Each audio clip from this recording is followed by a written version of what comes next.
Hey, did you know Long's Products is a family-owned janitorial supply with mops, brooms, trash bags, and they even have food service disposables, carry-out plates, and to-goes? Check us out.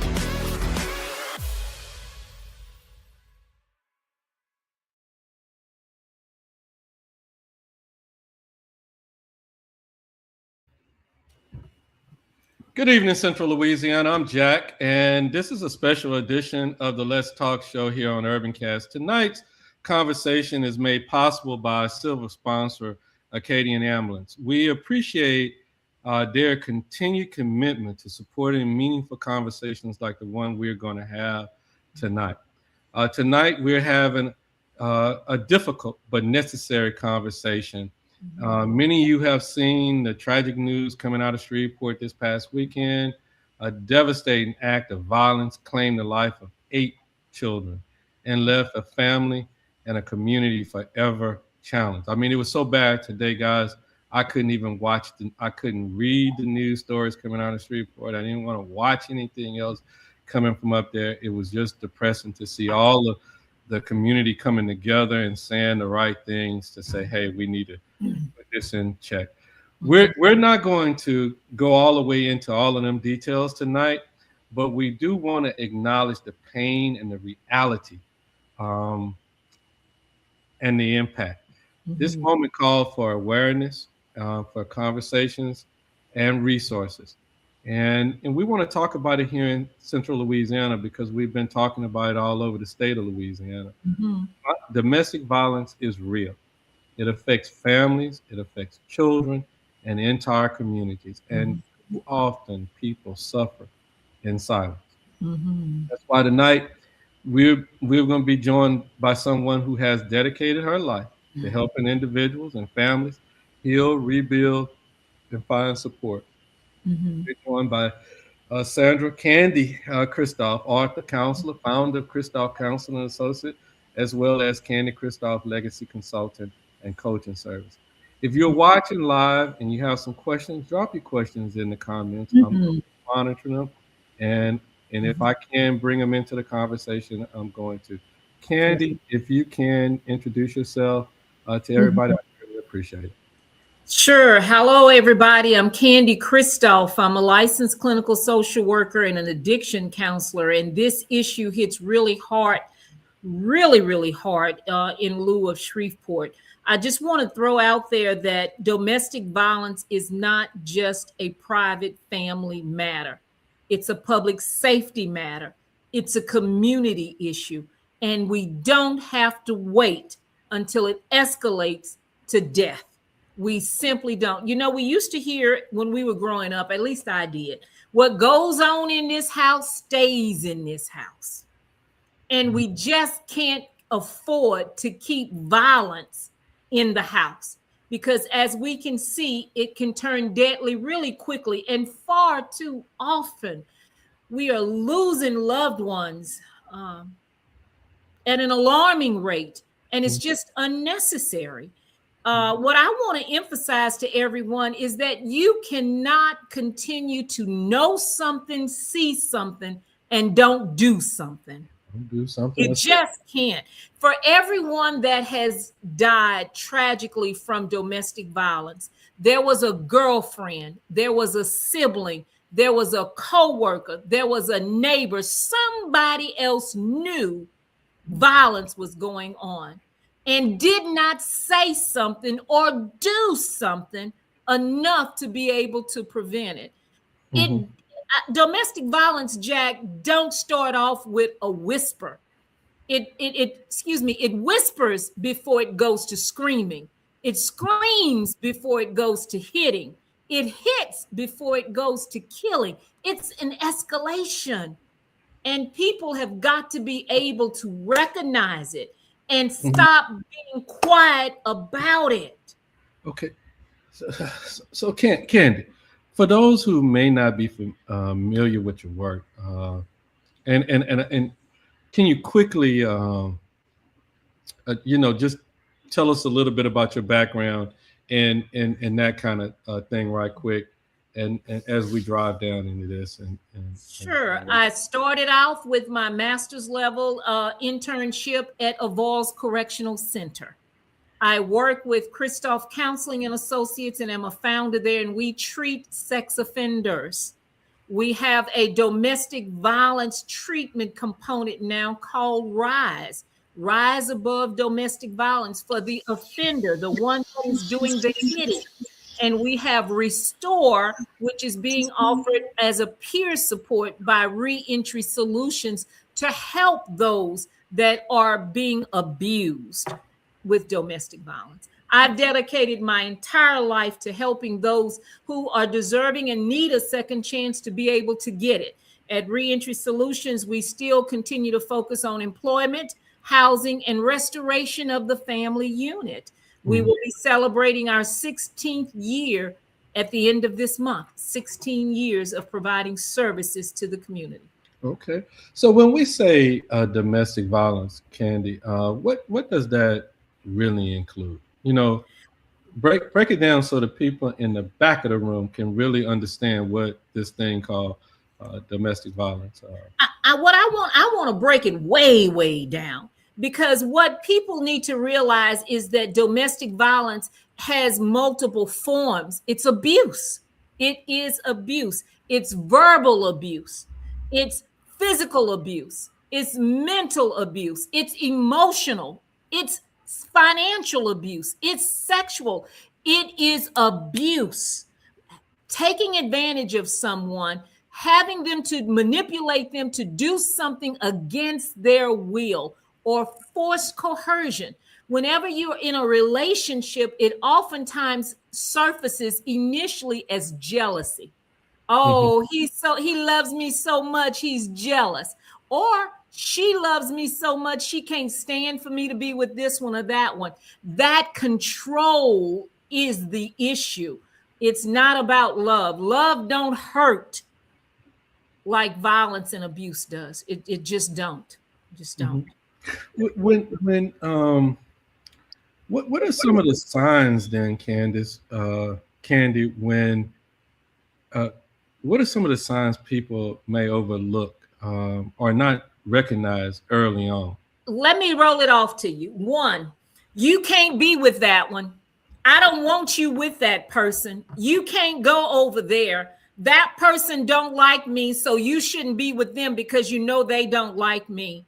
It's the extra attitude that you get when you're around persons who they know are stronger than you.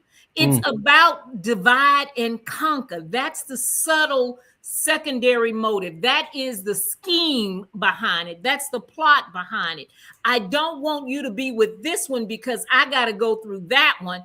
And that one would be harder to go through to get to. So instead of me letting you continue to be friends with this girlfriend or with that person, I'm going to cut that off so that I can prey upon you, so that I can get you to myself. So then I can begin with the mental. You ain't no good. Don't nobody like you. Don't nobody want you but me. You got all these children. Who gonna want you? You ain't no good. You ain't good for this or that.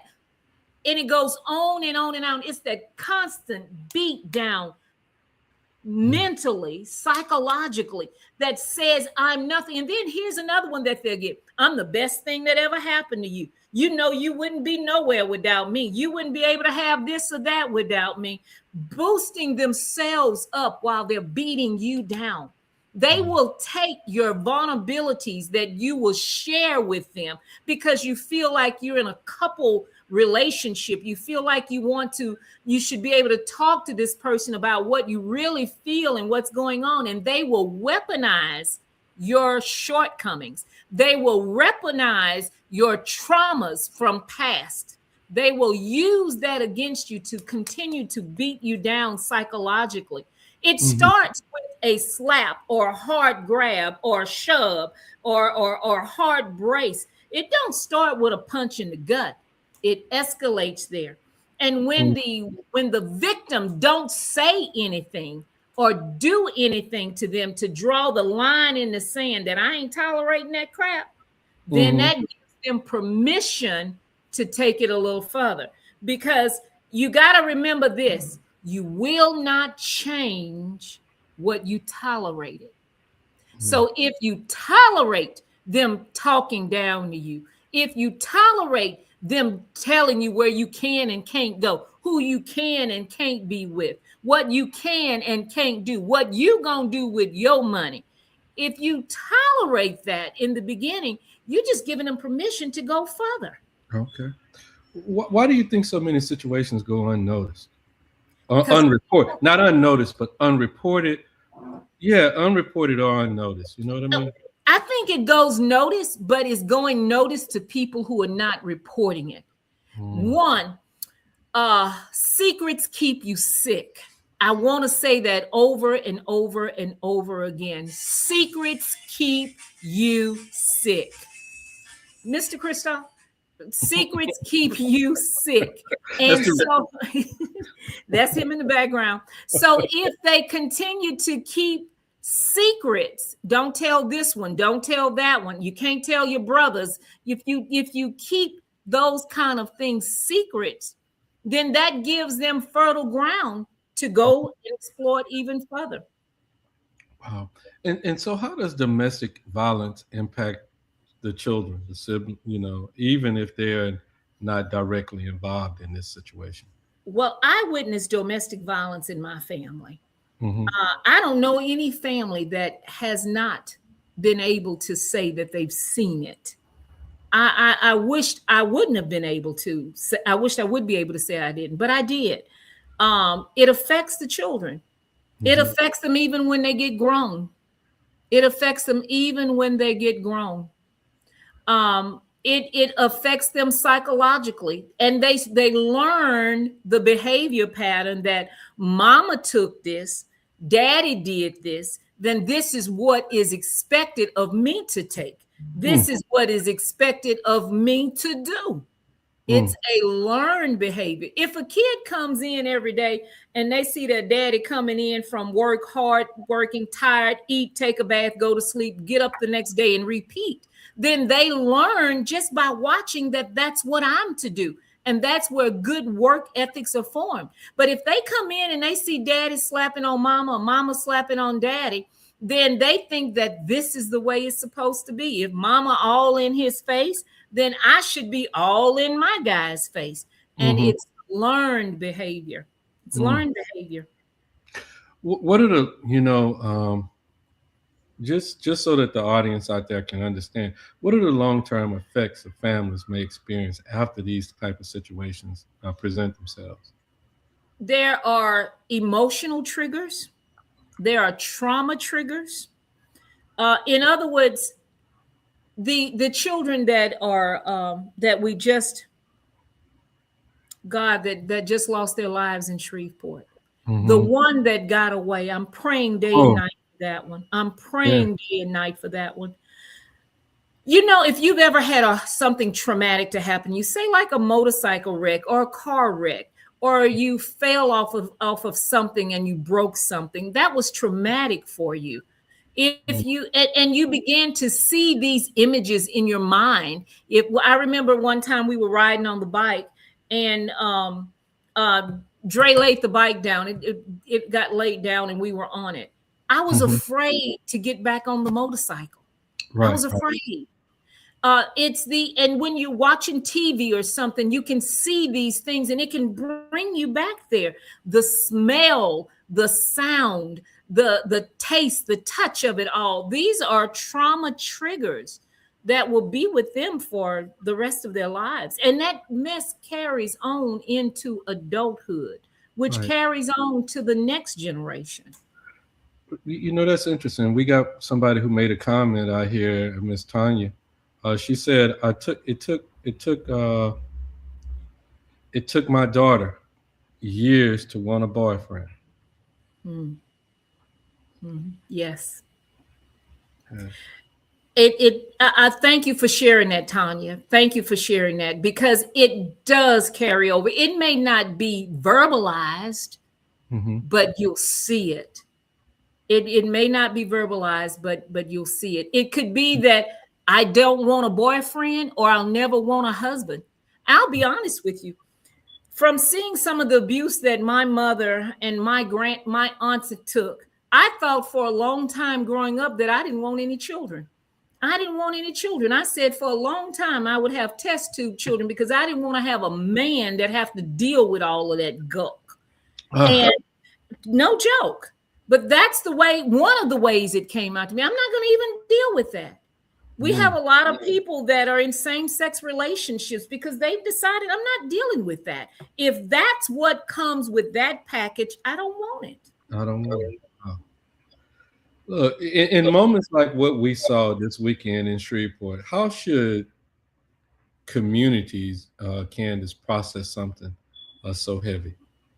Because I think it had, in talking to everybody today, I think it's got everybody on, talking about it. I haven't ran across anybody today that's not talking about what went on in Shreveport. It's almost just like it's right here in Alexandria. And it could be, and that's why I wanted to come on and say, listen, don't treat the undertones, don't treat the power struggles, the control issues as if we just going through a rough patch. Don't treat the threats as if, oh, he just blowing off steam or she's just blowing off steam. Treat a threat as a viable, lethal threat. You must. And if you hear of it, know of it, if the victim don't want to report it, you go report it.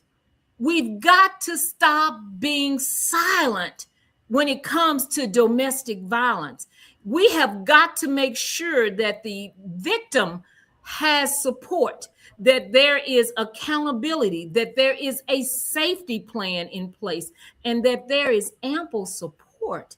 Because oftentimes, if you notice with the domestic violence, suicide, homicide in Florida and in the Virginia, the other state that it was in, they were in the breaking up stage. Same way with the one in Shreveport, they were about to go through a divorce. Finally, they got it, that they really getting out of it this time, that they can't manipulate, scare them, manipulate them to the point where they will stay any longer. And that's when it got dangerous. But let me tell you, it didn't start there. It started with a whisper, and the whisper goes to a scream, and the scream goes to hitting, and it goes to hitting before it kills.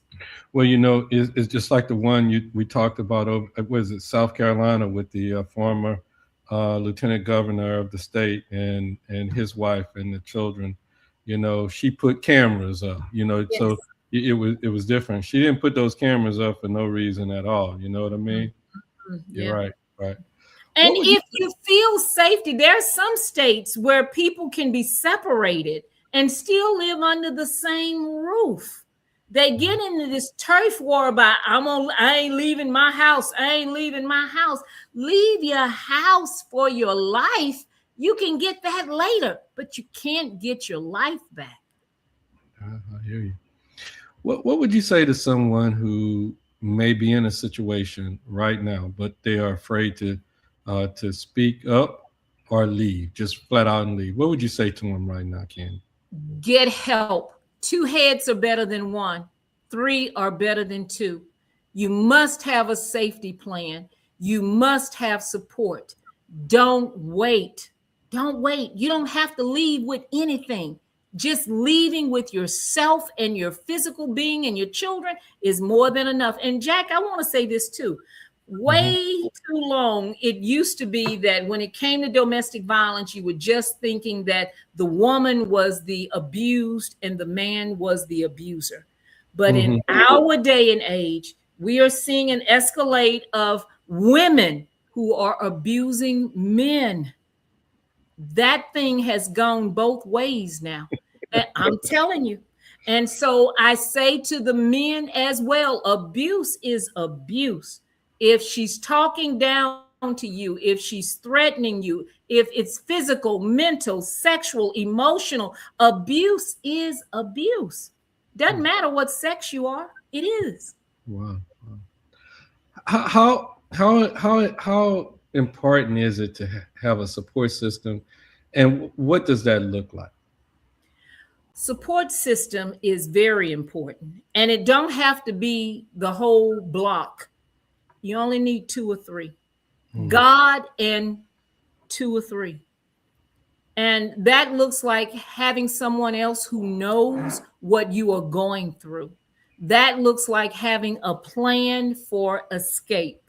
That looks like being able to live tomorrow and the day after. Wow. With whatever. Now you might think, well, I can't be in my big house. I'm not going to be able to drive this or that. You got your life. Those things you can get back, but your life or your child's life, you can't get back. Wow. What role do you think friends and family and even neighbors play in helping someone that's in danger? They need to acknowledge that they see what's happening and make it in the environment where they feel comfortable enough to acknowledge. Yes. Ask the question. In therapy, we're taught if somebody is suicidal, homicidal, don't bully around with it. Ask the question. Mm-hmm. Is he putting his hands on you? Is she putting her hands on you? Ask the question. Do you feel safe? Have there ever been a time that you didn't feel safe? Better yet, call. We have the domestic hotline number, and we have, I looked it up, we have the domestic hotline that's available. You can call that. You can call us at Christophe Counseling for domestic violence treatment, Rise or Restore for the women or men who are being victimized, 318-487-8178.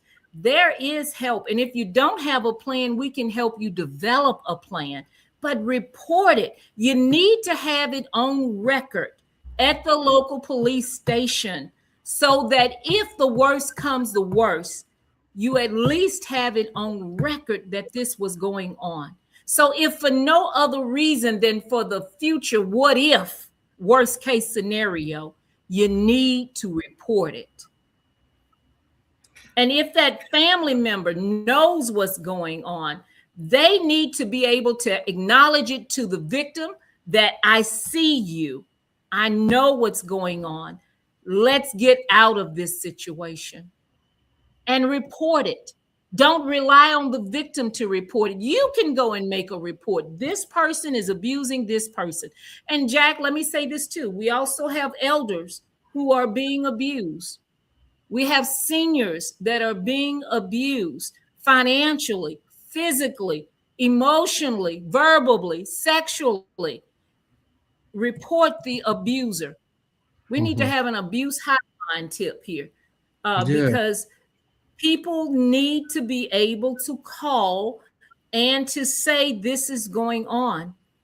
They can also request for a safety check on that person.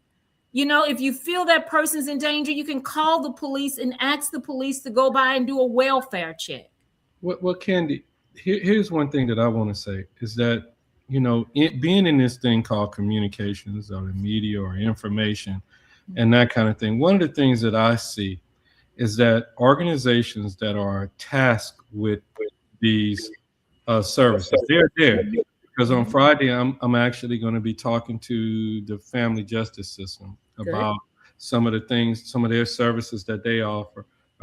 We're talking to you tonight, and hopefully I'll be able to pull some more in throughout the week.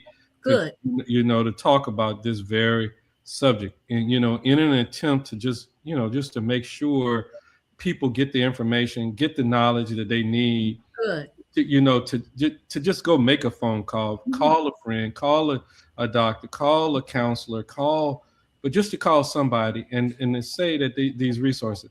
But my question is, what we see is a lot of times that the way things are in our community, that we seem to think people need to come and get this information, but we never go out there and give the information.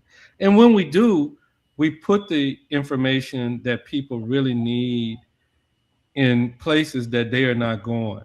So how do we address that issue when you got resources out here, but people just don't know a damn thing that they're out there. You understand what I'm saying?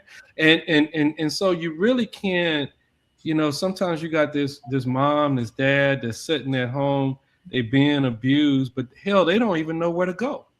And so what do you say to those organizations out there that are responsible for letting people know that they have the damn resources, to let the people know that they do have those resources and they're here, and it's okay for you to come get them over here? Because right now we have a hell of a lot of places in town that people can go for mental health, for domestic violence resources. But what the reason why I agreed to have this conversation with you tonight is because people just don't know where to go. So how do we address that issue, Candy? Well, let me say this, Jack. As from a nonprofit perspective, and Reentry Solution is 16 years old this month. I still get people come through our doors that say, I didn't know y'all was here. Right. There's just not enough for us. There's not enough dollars to be able to bliss it. We're going to have to depend on word of mouth. You're going to have to depend on churches and civic groups and dance groups and trail ride groups and wherever the people are, to let them know, just like they did when AIDS came out, they were everywhere. We just need to be everywhere. But I can say this: if there is a need and you don't know where to go, if you give us a call at Reentry, 318-443-0189, we are in the business of helping to link and refer people up with resources. So we will definitely help you to get you to where you need to be. But I can say, as a nonprofit founder, I'm amazed at how many people still come through our doors 16 years later and say, I didn't know y'all was here. Right. And I'm amazed by it. But church groups, they need to be the frontline workers, the church group, the schools, the daycares, the dance groups, the football games, anywhere where people are. We need to be able to have those on the front line. They're knowledgeable of where resources are. But if in doubt, feel free to give us a call, and we'll do what we can to help guide. Well, that's why I got you on here tonight, Candace. I really appreciate you, you taking the time to talk about it. And for those organizations that are out there, let's just start. I know in the in the IT arena that I lived in a long time ago, we look at who's providing the results that I need. And a lot of times what I see is a lot of these organizations, I'm just gonna call a spade a spade. They might get pissed off at me. But what I see us doing the same old thing just because that's what we've done in the past. But we wonder why people are not at our doors is because they don't know where we are. And we've really got to begin looking at the idea of changing the way you try to tell people, I got these resources out here. So with that said, what resources, to your knowledge, are available in Central Louisiana that people can go to? Not only, Christophe Counseling and whatever, but what are some of the other resources that people can reach out to, Candace? Well, as it relates to domestic violence, unfortunately, for most behaviors that result in criminal charges, people have to get to the point where they are arrested, on probation or parole, to be forced to receive the services that they need. There is anger management classes and training there. There's domestic violence. There is, we have mental health issues. Now, when we look at the causes of some of this, there could be mental health situations and issues that have been diagnosed or not diagnosed. There could be substance abuse history there, or substance abuse addiction that is active in its active phase. There's a lot of underlying reasons that could result to violence and manipulation or criminal charges. Unfortunately, the way our society is set up, most people have to be justice involved, forced to go get help before they get it. But is the help there? Yes, it is. Yes, it is.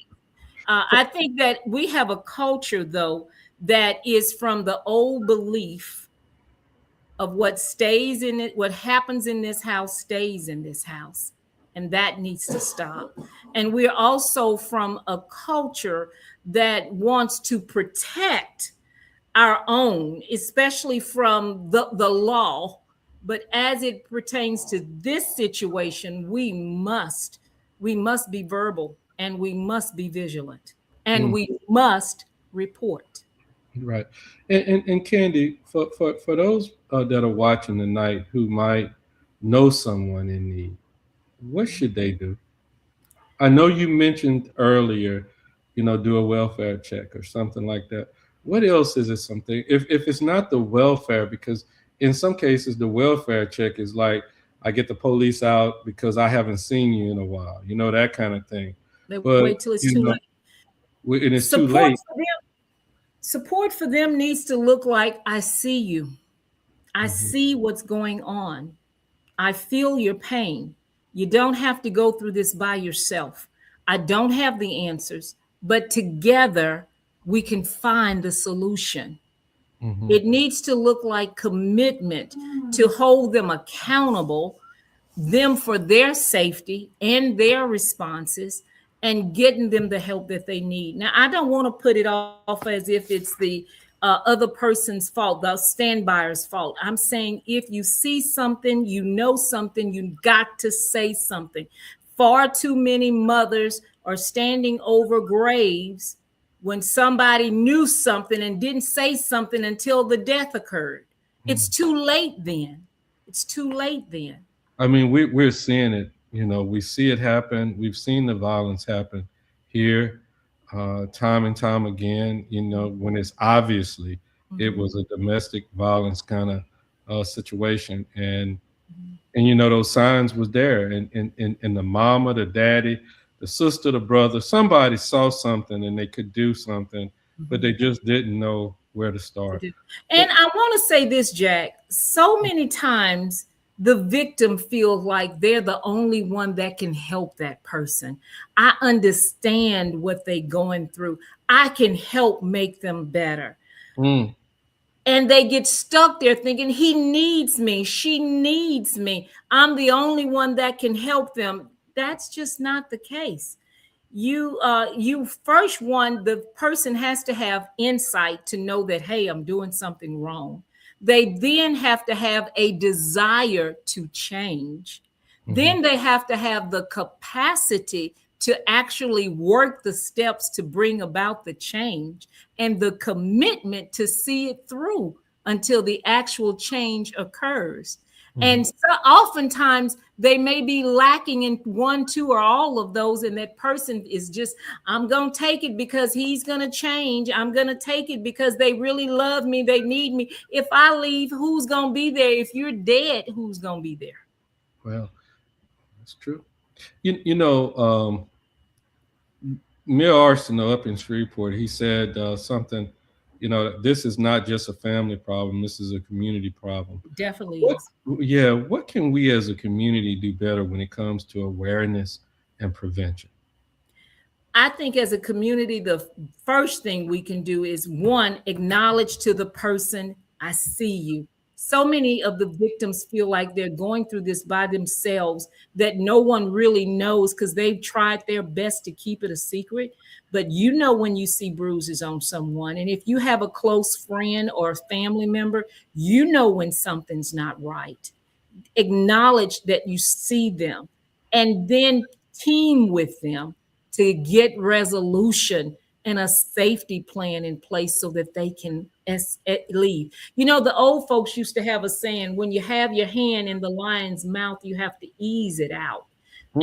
And you have to. That in these cases, I heard that statement just a couple of days ago.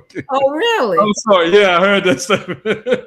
I've heard it's something that, we in our culture, we have a lot of riddles and things, and that's something that I've heard all my life. When you got your hand in the lion's mouth, you have to ease it out, or you'll get it bit completely off. And that's why there has to be accountability on both places. the victim as well as the offender. It has to have a safety plan. It has to have support to see it through. I just want to say to you, if you see something, say something, do something. Do something while we can. You will not change what you tolerate. And if you're in a situation because someone is broken or someone is hurt and they're taking it out on you and you are the punching bag, know that you will not change what you tolerate.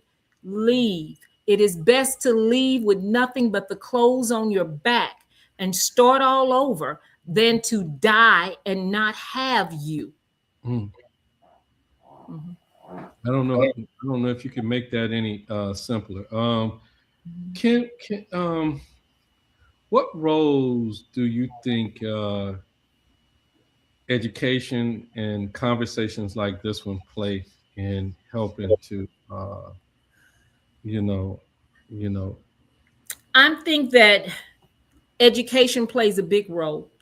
Once upon a time in the history of women, before we had birth control rights, etc., women had a lot of children and they had no access to money. Women were treated as property. They had to take the abuse so that their 8, 9, 10 children could have a place to stay. They had to, in their minds, do it. As women began to be educated and began to make our own money and began to see that we can achieve things without being abused or without a man, then things began to change. I just say that abuse is not something that has happened all of a sudden. It's something that has been there and it has taken root and it has been allowed to grow. It starts off as a whisper and then it goes to a scream and from scream to a hit and onward. But as people began to be educated and know that they can do, I think that there's an imbalance now or a psychological shift that occurs with a lot of men. Men feel like I'm the man. I got the head of my household. My woman gonna do what I say do. And sometimes y'all joke like that. We know better, but sometimes y'all joke like that. But there are those who are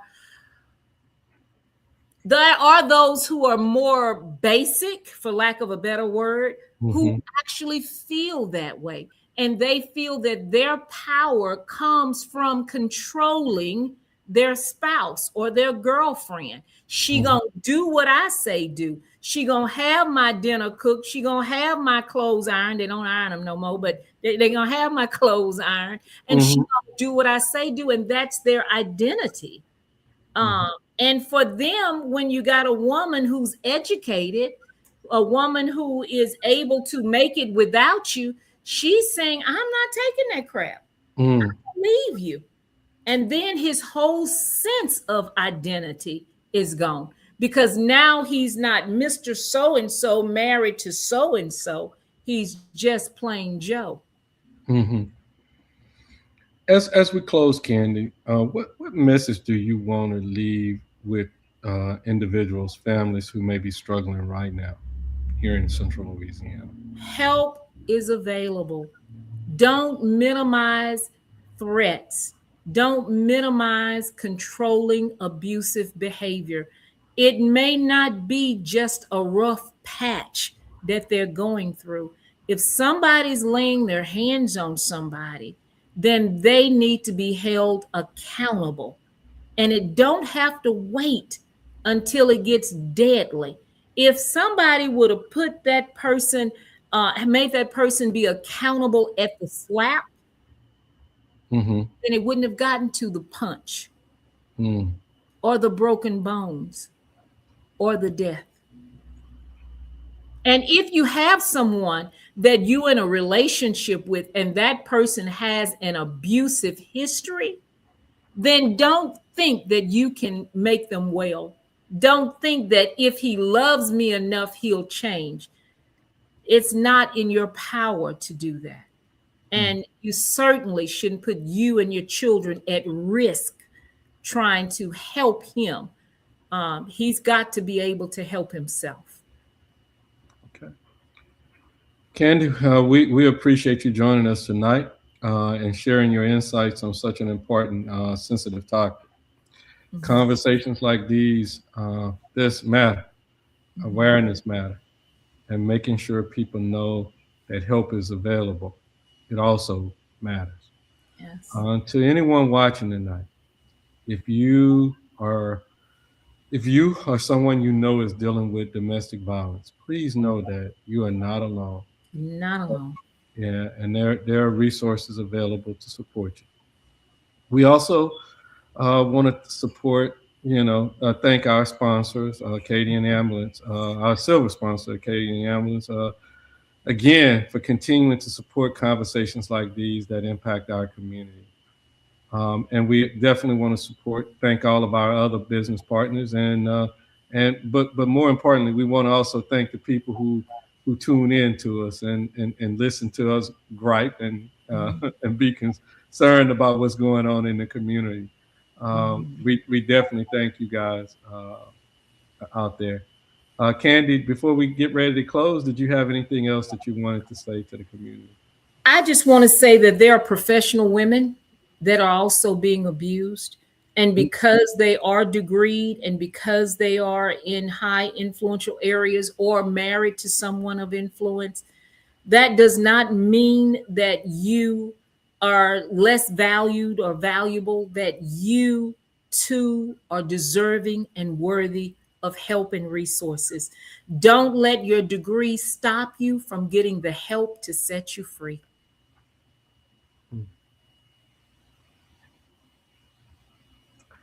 I'm gonna let that be the last word, Candy.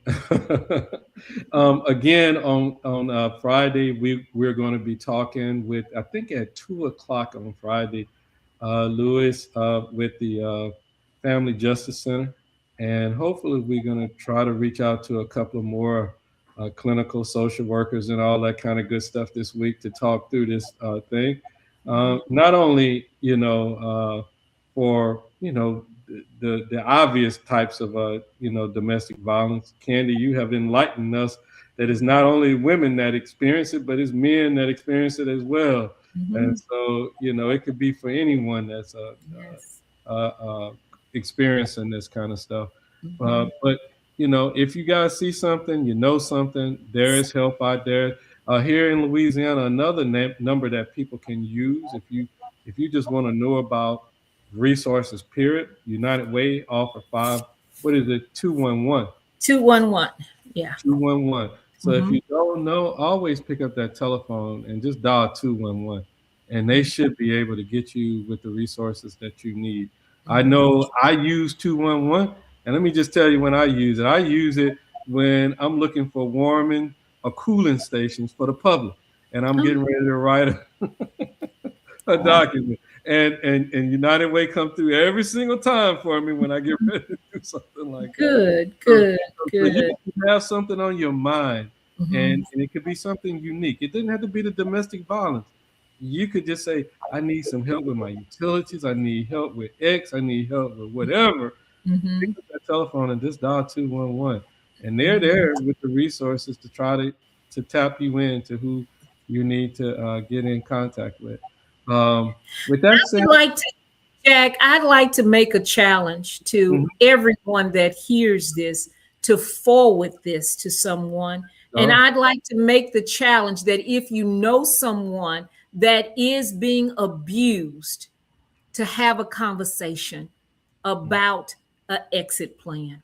All right. Makes sense.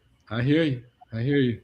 Well, with that said, Candy, I'm going to say we'll see you next time. If you could hang in there, I'm going to go ahead and end the stream. Okay. Thank you. Thank you for having this, Jack. We appreciate it. No, anytime. Thank y'all for being able to accommodate us and all that kind of good stuff. All right.